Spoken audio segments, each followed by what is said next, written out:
This is Liam, and you're through to the Slick Podcast.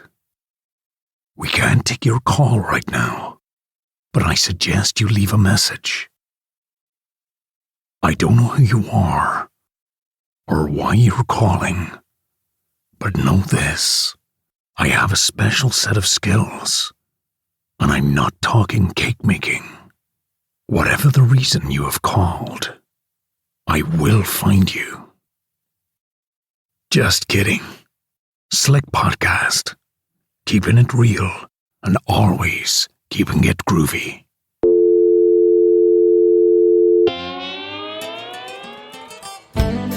You have tuned in for a Slick Podcast. I'm here to seek the truth. Live from Scotland around the UK. The one and only Slick Podcast. Enjoy the show. Can I ask important questions? No matter how bizarre the truth might be. Tune in for Slick Podcast. Keeping it real, keeping it groovy. Good morning, good afternoon, good evening, or a very good day to you when and wherever you're listening from. And a very warm welcome to the show. I'm your host, Simon Laurie King. Coming up on today's show, when I hear the word addiction, it sums up either alcohol, cigarettes, or hard drugs. But there is an equal and just as nefarious cousin to the former, and its victims span across every age, health degree, and social standing. This addiction is destructive enough to destroy families and relationships. Computer Gaming Addicts Anonymous, the CGAA, is a fellowship of people who support each other in recovering from the problems resulting from excessive game playing. Joining me on the show today is Scott. Scott is from the CGAA and has kindly agreed to come onto the show and talk to us about this very real, destructive and ever-growing serious problem. I will not be giving out Scott's last name as he wishes to remain, albeit anonymous. I cannot guarantee his name is even Scott, only that he is legitimate and his experiences are both personal and of concern to us all. My guest today is in no way blaming a company, person or individual product, but only relating the information and observations from his contact with gaming and subsequent affiliation with the CGAA. So without further delay, it's my absolute pleasure to welcome Scott to the show. Yeah, thanks for having me here today. Yeah. I don't have a gaming console, nor do I have gaming applications on my phone, but I quite regularly tell myself off for constantly checking my phone and wasting my time looking for absolutely nothing, reaching my phone before my coffee in the morning. And this in itself is worrying, to be perfectly frank with you. I would find it hard to be without it. Would I call it addiction? It sometimes certainly feels like it. So could you start off by telling us, first of all, of your own connection to the CGAA and why it was set up and maybe what its mission is? Yeah, sure. CGAA is Computer Gaming Addicts Anonymous. It's a fellowship for people who've been playing so many video games that it starts to interfere with our lives, most of us try moderation as best as we can when we realize things are out of control. But and moderation of gaming works for a lot of people. But there's this minority of people who find that no matter how many limits they try setting, no matter how many genres they decide not to play anymore or games to cut out, that no matter what limits we try to set, we end up falling back into the same patterns of obsession and compulsion and gaming till late in the night. So we find that we need to stop gaming completely in order to get control over our lives. And the fellowship of CGAA exists for people to support each other in doing that. There are lots of people worldwide who played video games. I'm probably not using the right terminology maybe, but could you give me an example from those you have helped maybe, or personal experience, if you choose to, on what addiction to gaming can look like? I mean, does it have an effect on the family, or how would I know if it was me or somebody close to me? Yeah, this is a good question. And this brings up the topic of the word addiction and how that's used, because the word is used in at least three different ways, which can make conversations about addiction, very, very difficult. If it's jumping Hmm. from one concept of addiction to another, and this happens. I've heard this happen with all kinds of people, including professionals, kind of lumping these things together. The first way that it's used is chemical dependency, and surely that's one of the most common ways that it's used. We talk about being physically addicted to cigarettes, for example, or someone being physically addicted to drugs. And that's actually a completely separate phenomenon from a mental disorder that's also referred to as addiction. And the mental disorder may or may not have anything to do with any chemicals. It's a mental disorder of obsession and compulsion, denial of problems that are being caused by them, progression. It progressively gets worse over time, like lying and hiding the behavior, like extreme sensitivity or defensiveness when like the addictive behavior is threatened. Like if someone interrupted my video gaming, or if the threat of like being away from them from a long time came up, that would feel very threatening, and I used to get defensive about those sort of things. So there's these, and these symptoms are cataloged by various professionals, that experts on addiction.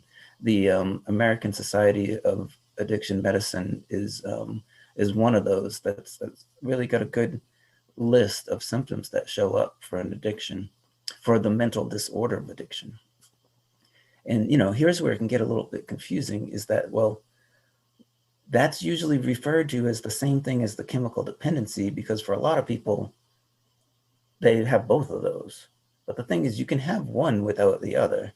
A person can have that mental disorder and use the outlet of video gaming, or shopping, or sex, or pornography, or gambling, or there's lots of different behaviors that people can use, become obsessive about. So someone can have the disorder without having any kind of chemical dependency. And on the flip side, anyone can have a chemical dependency, right?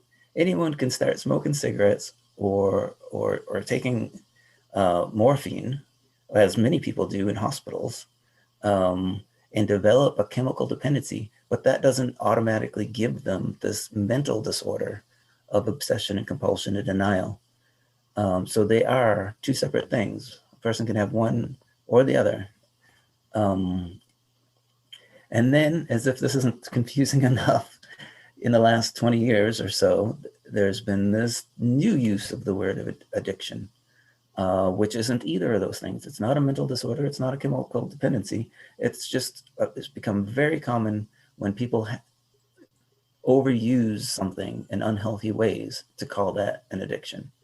So it could be like binge watching a TV series. Like, you've probably heard of Game of Thrones addiction, or a chocolate addiction. If someone's just, really likes chocolate and eats it on a regular basis.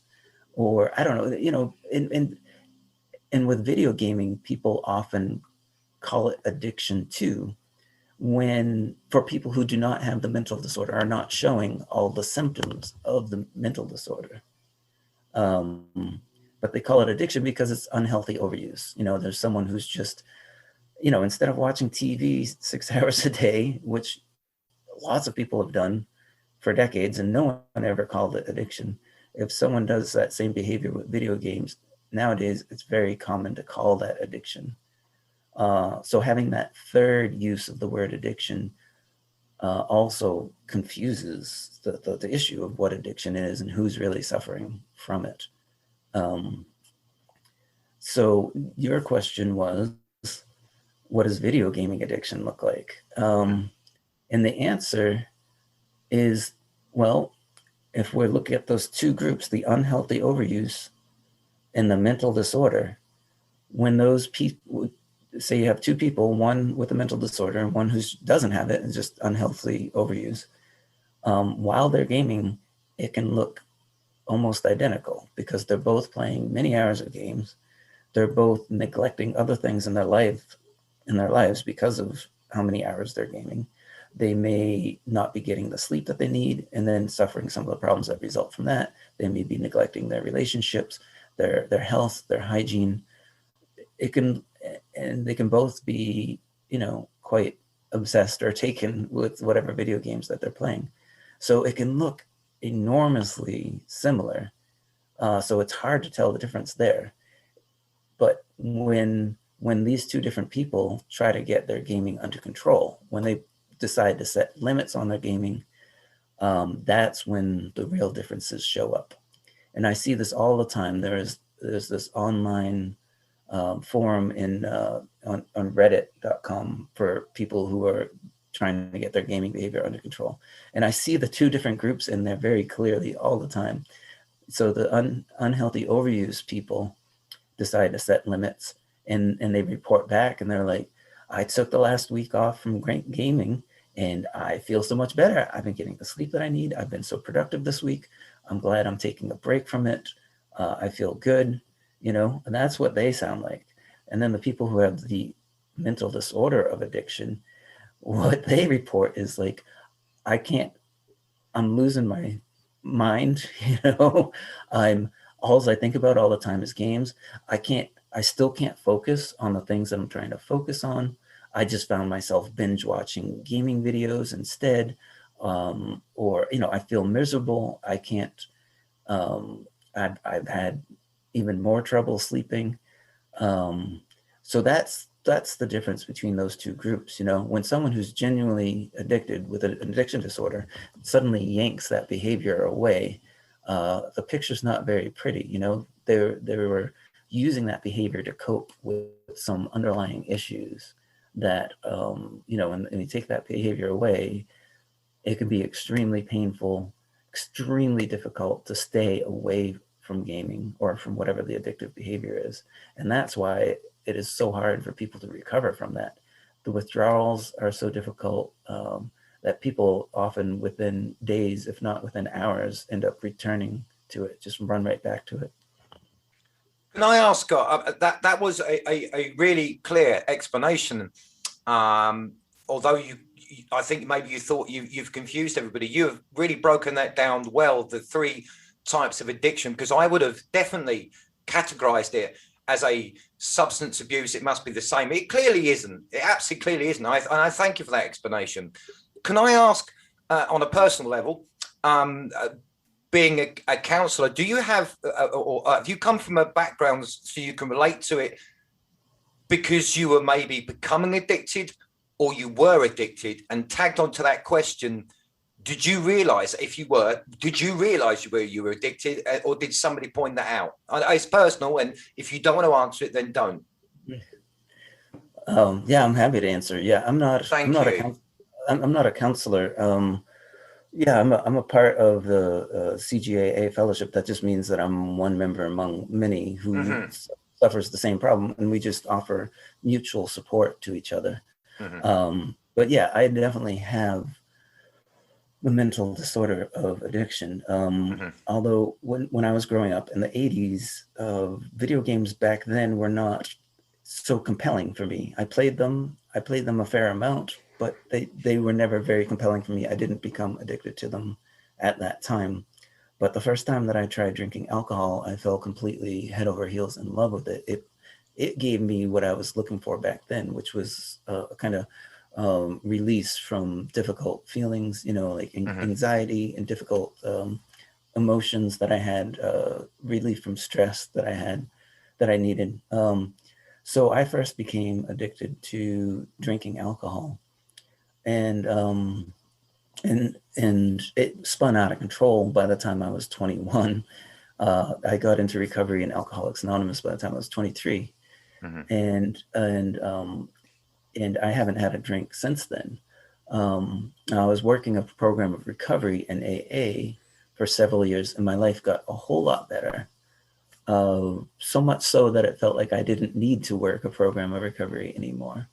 And then what happened when I stopped taking care of myself in those ways, the symptoms of the disorder came back, the obsessive qualities, the compulsive qualities, the seeking numbness, feeling out of sorts, those sort of things came back. But I didn't want to have anything to do with alcohol, but I was playing video games at the time. And what happened was, over several years, my use just ramped up and up and up and up and up and up. And all of the same behaviors that I used to have with my drinking were showing up with my video game playing. So that was that's another thing about the disorder, an addiction disorder, is that for a lot of people, it can attach to more than one behavior. For me, it was gaming and drinking. For other people, it's gambling and pornography. But most people with this disorder, we don't become attached to every single addictive behavior that's out there, but there's usually 2 or 3 that really do the trick, that give someone that kind of high or rush or release from bad feelings that an addict is looking for. Yeah.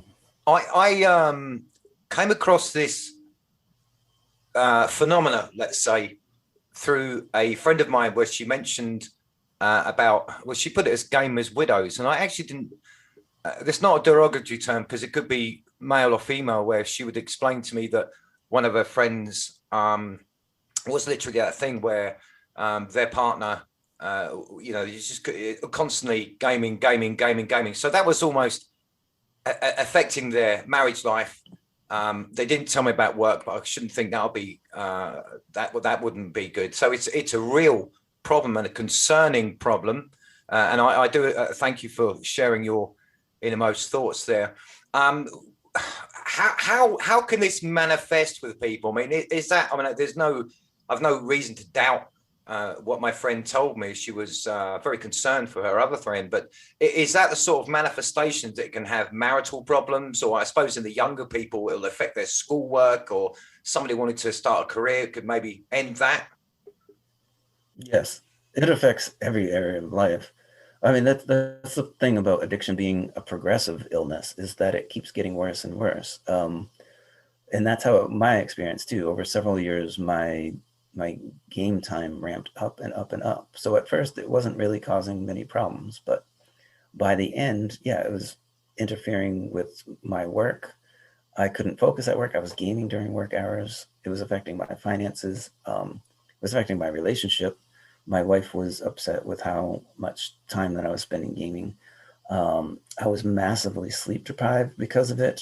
And because of the sleep deprivation, I couldn't think straight. I was very impatient and irritable. I didn't want to be around people. So I was very isolated. I was, and social isolation is also something that can really mess with people's heads. So I had all the problems that come from social isolation, as well as sleep deprivation, as well as gaming addiction. And I wasn't even taking care of my hygiene or cleaning up my home very well. I was spending time with my kids, but was not mentally present when I was with them. Just across the board, every area of my life was negatively affected by the end. So yes, this is a very serious condition. And, in AA or NA, Narcotics Anonymous, they have this saying that, addiction is progressive and it leads to jails, institutions, and death, which is, certainly that's something that's true with, alcoholics and drug addicts, but it can also be true with people with other addictions. I know that sounds extreme for saying a gaming addiction can lead to death or institutions, but there are stories in the news of people who were on gaming marathons, gaming 24 or 36 or 48 hours straight without sleep, and dropping dead, like right in a gaming cafe. There are parents who neglected their children because of how many hours they were gaming, who ended up in jail because of it. And for me, I almost died myself during the worst of my gaming addiction, where I was gaming until 3 a.m, almost every morning, and having to get up at 7 or 8 a.m. I was so horribly sleep deprived. I was driving on a highway at 75 miles an hour when I nodded off to sleep. And luckily someone else was in the car and woke me up, so we didn't go off the road and die. But, had I died, that would have been caused by gaming addiction. It wouldn't have said that on the death certificate, but that would have been the cause. Addiction is progressive, and it can be deadly. It's a serious, very serious condition. The only parallels I can draw, because I mean that's shocking, really, absolutely. The only parallels that I can really draw is being addicted to cigarettes, thinking that I like cigarettes. I don't. I just like the alleviation of wanting the next cigarette, and the sleep deprivation because I drive lorries at night. But so it's probably a really dumb question, Scott. But how big a part until either yourself, and if I'm delving too much, say no, move on, until yourself or anybody else, how big a part does denial play in all of this? And I maybe kind of think it's obvious, but I actually don't either. I mean, I know I'm addicted to cigarettes, but maybe I'm in denial. So how big a part does that play?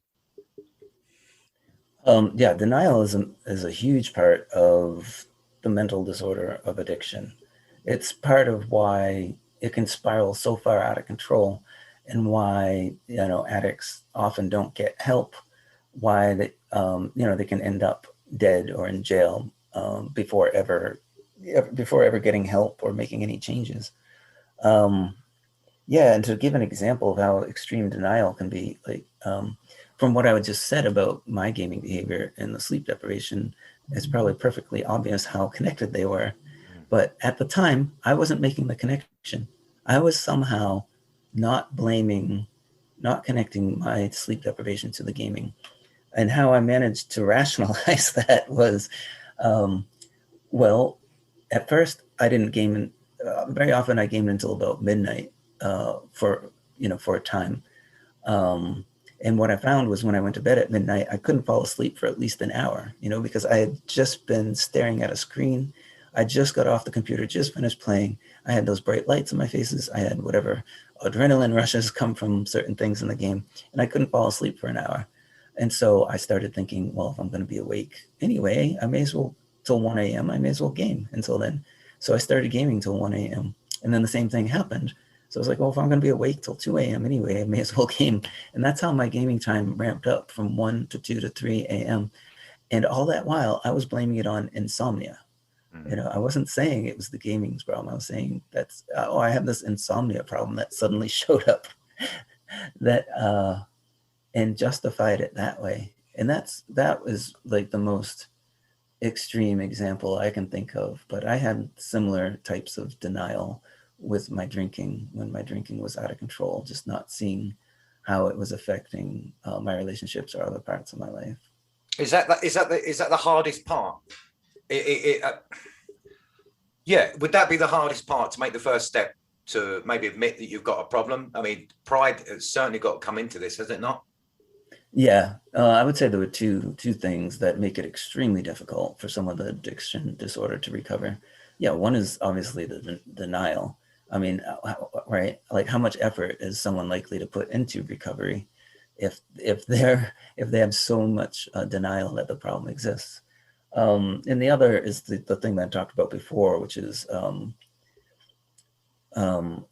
don't know. Sometimes it has to do with withdrawal symptoms, but it also has to do with the fact that there are underlying causes and conditions. It's only a small percentage of people are susceptible to addiction. I mean, I think the estimate is somewhere around 8% or something like that. What, to video games? Well, that's also the number that's used for alcohol. Of the people who drink alcohol, only 8% might become alcoholics. Okay. The same is true for other types of addiction too. Lots of people use heroin or its hospital counterpart, diamorphine, and only a minority actually develop the mental disorder of addiction around that substance. Most people, even if they become physically addicted to it, do not develop that mental disorder and are able to leave it behind. But the thing is, with the people who are in that minority who do develop addiction disorders, we have underlying causes. Like, it could be some sort of past trauma, or it could be some chronic trauma, or it could be an anxiety disorder or depression or some intense, emotional problems that the addict is using, like gaming or some other behavior to mask those problems or to cope with those problems and to numb out those difficult feelings. So that's the other obstacle to recovery, is that when an addict first stops, it can be incredibly difficult, incredibly painful. That's what I was going to ask. Would you be able to recount from your personal story, again, if you don't want to, that's fine, of what withdrawal from gaming addiction, I think this relevant, was for you? What would it be? I mean, if I had come into your room, obviously you would have said, "Who the hell are you?" and just unplugged, or somebody just unplugged your game, would you have gone? Would you have gone? Really angry? What did withdrawal look like for you? What did it take?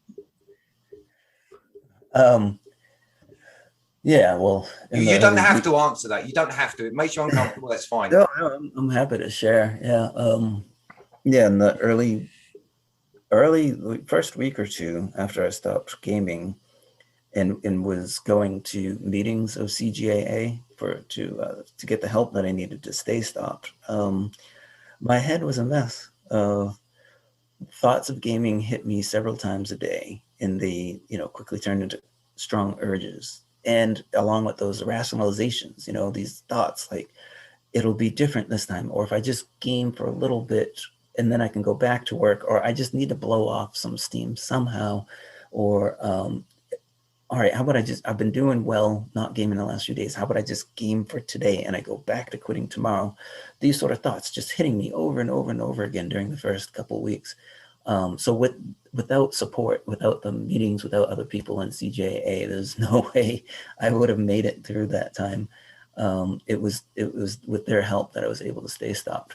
So that was a big part of it. It was like the mental problem. And that's why I was saying earlier, someone who has this disorder who stops gaming, it finds it very difficult, whereas someone who just had unhealthy overuse finds themselves feeling a lot better. I did not feel better. Like, my ability to focus on work when I cut out the games did not improve because my head was still so obsessed with them. So yeah, those are the sort of withdrawal symptoms: just feeling out of sorts, anxious, irritable, restless, unable to focus. I still had trouble sleeping at night. That's how it felt for the first 2 weeks. And it got better after that. After that, there were several weeks where some of that stuff was still going on, but not as often, and it got easier, and I was learning ways to cope with that. And then after about 2 months, it settled down more, but it wasn't until I think 6 months had gone by that I felt free of all that insanity. And I really genuinely did feel a whole lot better being off games, being able to focus on other things, having motivation and energy to do other things. Recovery from this disorder does take a big chunk of time, and it's very, very difficult. And as you can probably tell, extremely different from the experiences of people who just have unhealthy overuse and who do not have the disorder of addiction. Yes, I'd like to use the phrase "I can imagine," but I really can't. I suspect it's left, without trying to be melodramatic, Scott, it's left scars. I'm sure I was drawing parallels as you were speaking there about almost bargaining with yourself, because I've had that constantly. I actually gave up smoking for 7 years and then went back to it. That's a long story, but yeah, trying to give up smoking always. Yeah, I'll this is the last packet. I'll have one. I start to just start to bung them. I'll have one cigarette, then I'm not going to have any. I get that part of it. So did you contact the CGAA yourself, or did somebody refer you to them? And what was their initial advice, if you don't mind? Then we'll move on to the next question, if that's okay. Mm-hmm. Yeah, I got, well, as I said, I was already in recovery from addiction with alcohol.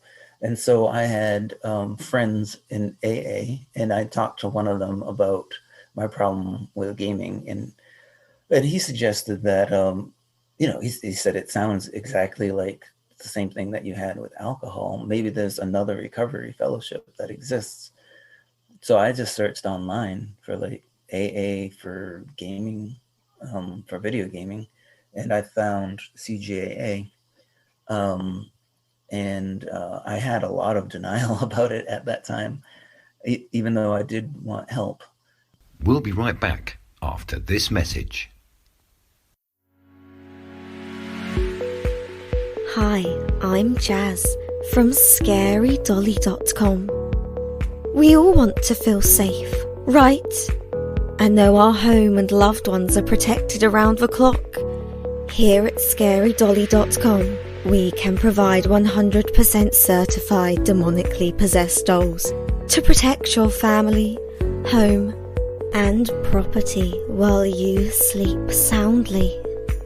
Visit us at ScaryDolly.com to see our in-store range and options.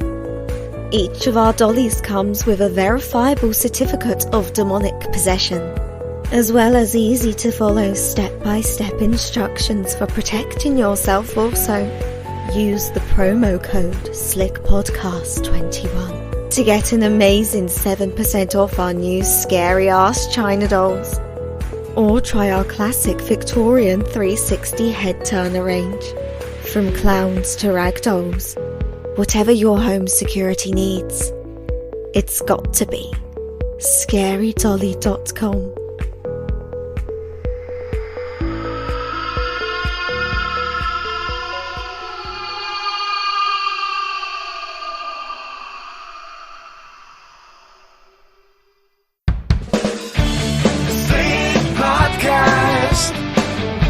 The Slick Podcast.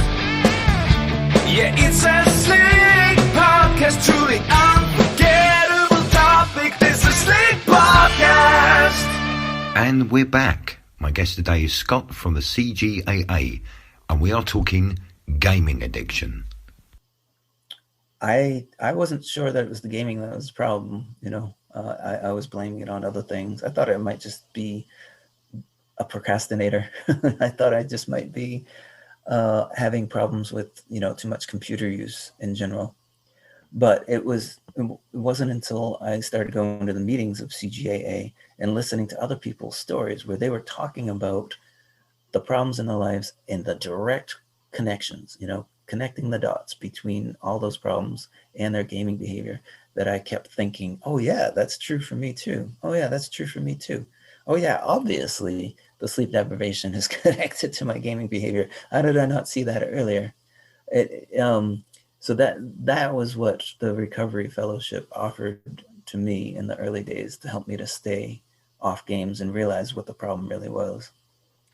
As I said to you about the smoking, I don't have addiction to alcohol. I enjoy a drink, but I like to think I haven't got addiction to it. But certainly smoking, 100%. And as I said to you earlier as well, I gave up for 7 years. It only took one cigarette, and that was it. That was me back on the cigarettes. So my question is, Scott, do you play video games? Or if you went back to video games, that would be you back on the hamster wheel again? I mean, how does that work? Is it the same sort of thing, even though it's a different type of addiction? Yeah. It's a similar thing. I mean, I used to be addicted to cigarettes, to tobacco as well. Mm-hmm. So I think there are differences. There's definitely a very strong chemical, physical component to nicotine addiction. Mm-hmm.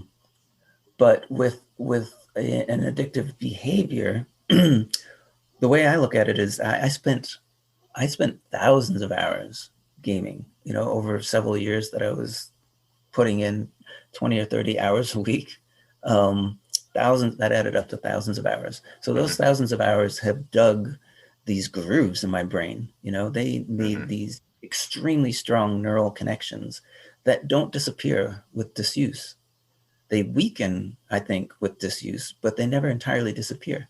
So yeah, all I have to do is play one single video game, and those neural pathways just light right back up. And within weeks, I'm right back in the same situation that I used to be in. And I know this from firsthand experience. In my first 2 years of trying to recover from gaming addiction, I had quite a few relapses.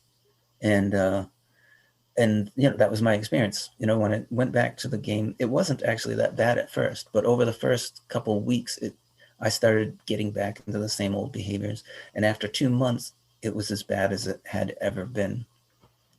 But you thought enough of yourself and your life, obviously, to fight the good fight. And yeah, I'm so glad you did. So moving on, this is a bit, we've kind of talked about this, but in your opinion, is it the light from the screen that's addictive, or because maybe the game is so, air quotes, good? Some of these games, to what little I know, and taking into account I've never played one, are extremely violent in their nature, or just far out. What is it, in your personal opinion, that makes them addictive? Mm-hmm.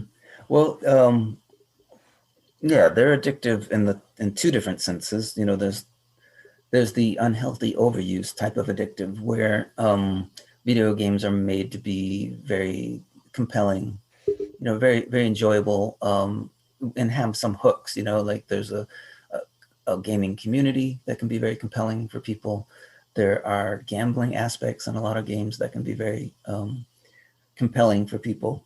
And so that's, those are big reasons why a lot of people can play video games too much. And so I was just talking about in general, for people in general, not addicts, but that it can be very compelling.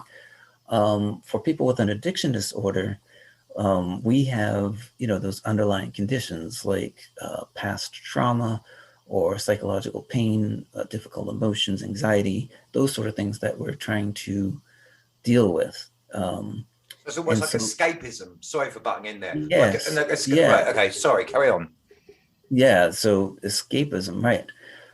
Well, plus numbing out those feelings. When I started a video game, any sort of stress or anxiety or whatever is troubling me is just completely blotted out. The feelings blotted out, the mental chatter is blotted out, and I could just focus on the game and get relief. So that's what is similar between games and a drug like alcohol or heroin. It's just this, for an addict, it just completely blots out the pain and the negative thinking and the anxiety and the stress. And that is what makes it so enormously compelling for someone with an addiction disorder. So the same could really be said. I know you're not saying it, so I'll kind of maybe tag it on. The same maybe could be said for somebody who's constantly for social media, a bit of escapism, to ignore what's going on around you, a bit of escapism, see what's going on there, be someone else for a while. Yeah. Yeah, right. So I said when I pick up, I'm not doing that because, like I said, when I pick up my phone in the morning, it's for no reason. It's almost like teaching my dog to sit by looking at her, and she'll know she'll get a biscuit. I'm trained to do that, which is worrying. Well, it really, that's the way it is, Scott. I can't deny it. That's the way it is, and I try it. So yeah, okay then. Do you think, okay, it's a bit way out here. It's not conspiracy. It's just a genuine question. You can say, no, move on. Do you think games could become more troublesome, if we're talking escapism, for people as technology moves ever increasingly forward and our minds more interactive with this technology? Also referencing with my personal phobia of AI. And now it's just my personal thing. I just don't like AI. But if we're talking like something like total immersion video, where it's almost like you're leaving your body into an avatar, if it got to that point, do you think it could be more of a problem? And for the listeners, we are not blaming a technology, we are not blaming a manufacturer or anything. This is just Scott's personal experience and my questioning opinion. What do you think about that, Scott? Well, I mean, I can tell from my personal experience that when I played video games as a teenager, even though I was ripe for addiction, I fell head over heels in love with alcohol. I did not become addicted to video games at that time because they were like these arcade games like Pac-Man and Space Invaders. I did not become addicted to them. But when I returned to gaming a couple decades later, I was in my 30s, they were completely different. It was not the same thing at all. These online games with gambling aspects that are built into so many of them, and the communities that are involved, and how the games aren't so short. They can just go on and on and on and on and on. yeah, all of those changes made it so suddenly it was something that I became highly addicted to. So yes, I can clearly see how technology moved in that direction over the last 30 or 40 years, and I have no doubt it'll continue to move that direction in the future if there are video games that are become much more immersive, where the outside world is completely blotted out. Where if you have virtual reality goggles on or something, or there are things to simulate touch or smells, or I don't know, other parts of an immersive experience, that would become enormously compelling for people who are looking to escape from their lives. Especially without going into it, especially in times that are very difficult, the last maybe 18 months for people, where really they haven't, a lot of places here in the UK, I've got a friend in Minnesota as well, we had the lockdowns, people have really got neither other avenue. I mean, I like to read books, I haven't got television, so I like to read books, but I should imagine a lot of people have started maybe, but let's call it being compelled overuse of their video games. Would you maybe agree with that? Certainly this last 18 months, maybe you've seen a rise in this sort of thing. Yes. Yeah, like I said, stress, anxiety, difficult emotions are the sort of things that drive an addiction to begin with. And yeah, the situation we've been in the last year and a half with the pandemic lockdowns, certainly it has increased stress and anxiety and difficult emotions for many people. There'll be people listening to this podcast thinking, that's my girlfriend, or that's my wife, or that's my husband, or that's my boyfriend. Scott, what would you advise someone who approaches you, or a word of advice for help? Because this is a serious problem, and I've looked into it, and I've had the privilege to speak to you. This is a serious problem. What advice, someone who approaches you for help when they believe their partner may be addicted to games or just being online way too long, what's the first thing they should do? Maybe. Yeah, I've had some experience with this. I've certainly given it plenty of thought. The fellowship that I'm involved in, CGAA, definitely gets a tremendous number of questions from spouses and parents or grandparents or friends who are worried about this sort of thing. Yes, and fortunately, there's a lot of good guidance on what to do. Because gaming addiction is an addiction disorder, which is the same disorder that people have with alcohol and other drugs. So there are these fellowships called Al-Anon and Nar-Anon and Gam-Anon, which is for, these are all fellowships of family and friends of people who are addicted to alcohol or drugs or gambling, and the support that they share with each other. So there now exists Game-Anon, which is a fellowship of friends and family who support each other in dealing with the addiction in their families, whether that's children or spouses. And they have a couple of meetings a week where people can get together and talk about what they're going through. And yeah, they talk about the same sort of things. One is, accepting that it's a disorder, that it's an illness, that it really helps a lot to accept what's going on and to begin to deal with it. Becoming aware of the denial that's there also is very helpful. It's extremely helpful to connect with other people who are dealing with these issues. That's why those fellowships exist. So there's plenty of guidance there. I don't know how in depth I should go, because I don't have a whole lot of firsthand experience with it. Go as deep as you want, but you've already touched on one point, which is a really good point, and that really to accept that it is an addiction, not to tell someone, "Oh, get off that game." You think more of it than me. That person has a problem. Oh, that's my notifications coming through. Mm-hmm. So that person has a problem. So look at it like that. An addiction, not like any other, but an addiction. So maybe to approach the problem, or to look at the person that is spending all this time playing this game, that may be a first step to understand that they have an addiction and should be treated that way, rather than I'm just trying to find my words here, rather than making it personal, thinking it's they don't like them anymore? It's an addiction. They need help, or that Yeah. Yeah. Okay, Karen. Yeah, I can be. Yeah, I think it's. I didn't want to be too facetious, like kid gloves. Well, pour them. Yes, pour them. But I mean, don't go in there with all guns blazing, unplug it and say, we don't talk anymore. That's the wrong thing to do. Right. Yeah. Yeah. If you unplug the game of an actual gaming addict, that's likely to bring a very angry, defensive response, because it's like you're not just interfering with someone's pastime. When you're dealing with someone who's truly addicted, it feels like a lifeline to them. It feels like something they absolutely need.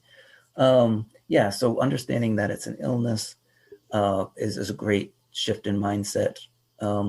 And one of the things that people in the situation need to learn to do, or find it helpful to do, is to stop enabling the behavior. Because even spouses and parents who want the behavior to stop, who see the destruction of the compulsive video gaming and want it to stop, are actually enabling the behavior in many ways. And enabling means shielding the addict from the consequences of his or her behavior. So that could mean, if they don't show up to work, when the boss calls, covering for them and saying that they're sick. Or it could be just, if they lose a job because of their gaming, continuing to keep the finances going in the house is a way of shielding the addict from the consequences of his behavior. There are lots of ways of shielding addicts from their behavior that actually helps them to stay in that addictive behavior, rather than to see the problems that it's causing. So learning how to not enable the addict is a huge piece that family members often deal with. Do you think the family members can gently, or would they have to abruptly inform the person they have a problem? I'm kind of seeing it in my head, and this is the wrong way to do it, but how would they go? I kind of asked it, but how would they go about, it's been weeks or months that this person's been gaming. How would they start? I mean, would they leave the phone number of the CGAA on the desktop? I mean, how would they begin? Because like I said, there will be people listening to this, the wit's end, thinking that, how do I even approach this problem? Because they don't even want to talk to me, let alone stop the gaming and say, can you ring this number because you've got a problem? And I'm not trying to belittle it. I mean, I generally want to know, how would they start? Or is it that person themselves has to want to? No, the person doesn't need to want to for their family members to start dealing with it. Good. Yeah, I think and I don't have a lot of experience in this, but from what I've learned, it can help the addict just to be honest, just to say, I see these problems. I see how they're connected to your gaming. I see how they're affecting me in my life, and I need to start setting boundaries for myself, because I can't allow myself to continue to be affected in these ways. So for us to continue to have this relationship is what, a spouse might say to their gaming addict, or a parent of an adult gaming addict, say someone who's 18 or 19, may say, if you want to continue living in my house, this is what needs to happen. Those are the boundaries that the family members need to start setting for themselves. And then, so it's not, the idea isn't to coerce the gaming addict into doing certain things. It's much more about setting healthy boundaries for themselves and just accepting that the gaming addict is going to do whatever they're going to do. They're probably going to keep on gaming. They're probably going to break those boundaries. And it may come to the point where the parent has to make the difficult decision, whether it's to kick the child out of the house, or to shut off internet to the house, or for a spouse to end the relationship or take a break from the relationship. Those are the sort of difficult decisions that it often comes to. It really is quite worrying that hearing you say that. I mean, that's really extreme, isn't it? Really extreme. So in your opinion, what's a sensible way of approaching these games and the time that's acceptable playing them? For, say, somebody that, I'm not going to, but let's say I'm saying to you, right, I'm going to get myself a whatever they are, an Atari or something, and I'm going to start playing video games. What's your advice to me? How long should I spend on it? I can hear you laughing because I don't know how to make some video games. Yeah. I don't have good advice for this. I spent years trying to moderate my games and trying to play them in an acceptable way and wasn't able to figure it out because I have an addiction disorder. So I needed to abstain completely. I know there are lots of resources out there available for non-addicts, who are just making unhealthy choices or procrastinating too much. There are lots of self-help books, lots of things that can be helpful in like time management, in setting people's setting your priorities straight, becoming motivated to do the things that are most important to you. But I don't have a lot of, personal experience to share about that. That's actually probably the best answer you could have given. Absolutely fantastic, because it is really down to the user, I suppose. Anything. I mean, if it had been cigarettes, it had been stay the hell away from cigarettes. Alcohol, maybe one beer, but this really is destructive. I mean, the little time that we've had together, it's certainly been an eye opener. And like I said, the reason I contacted you, the organisation, is because I discovered it's actually a real thing. Well, that's us at the top of the hour, and I've really enjoyed our time together today and very much appreciate you coming onto the show to highlight this growing problem. Please tell my listeners, if you'd be so kind, where they can find the CGAA, and if you want to leave us with your final thoughts, please do. Yes, sure. CGAA can be found online. The website is cgaa.info. INFO, and it has a list of meetings and other resources on there. And for any family members or friends of compulsive gamers who are looking for help, you can look for gamer-anon.org. That's gamer-anon.org. And that's the website that has good resources for family and friends of gaming addicts. And and I appreciate your interest in this topic. There's a lot of misconceptions around addiction and around recovery from addiction and around how to deal with family members who have addiction. This is can be a very mysterious and confusing topic for a lot of people. So I definitely appreciate your interest in it and, having an opportunity to talk about it on your show. Well, the door's always open to you, Scott. And if you'd consider coming back on, you'd always be welcome. Thank you. Scott, thank you. Yeah, you're welcome. Yeah, that went well. And that was the Computer Gaming Addicts Anonymous interview with Scott. This was quite a short interview, but I really think we highlighted the importance of this increasingly growing problem. Scott spoke with dignity and honesty upon this subject, and as we heard, it was from his personal experience of subsequent and hard-earned achievements that his knowledge was invaluable to us today. His definition and clarification of the terms addiction was very important, and I'm really glad he explained the three differences that this word is defined by. As you have heard, the addiction to computer gaming affects all ages and can and does break up relationships, careers, affects education, and at its extreme can cause serious harm to the addict's health, both mentally and physically.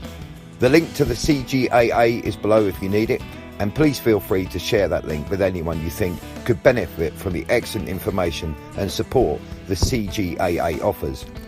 I suspect computer games or other virtual, interesting, shiny and compelling things will never go away, so we must learn to moderate and recognise when the outside world is passing us by, when non-reality is replacing this wonderful creation that we call our world.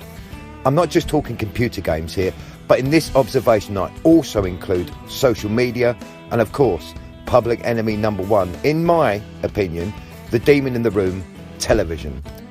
When we prioritise taking pictures of our food and posting it online for absolutely no logical reason whatsoever, rather than engaging in conversation, that to me resounds a huge problem.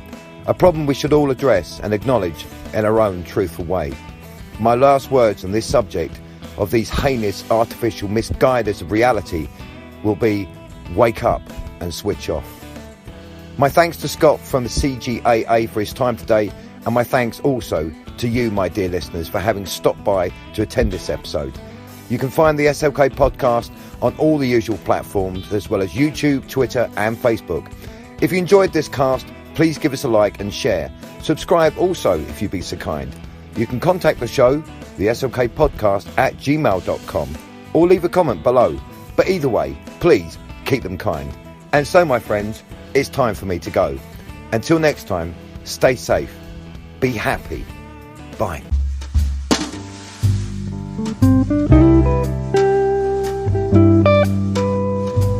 Slick Podcast. Keeping it real and always keeping it groovy.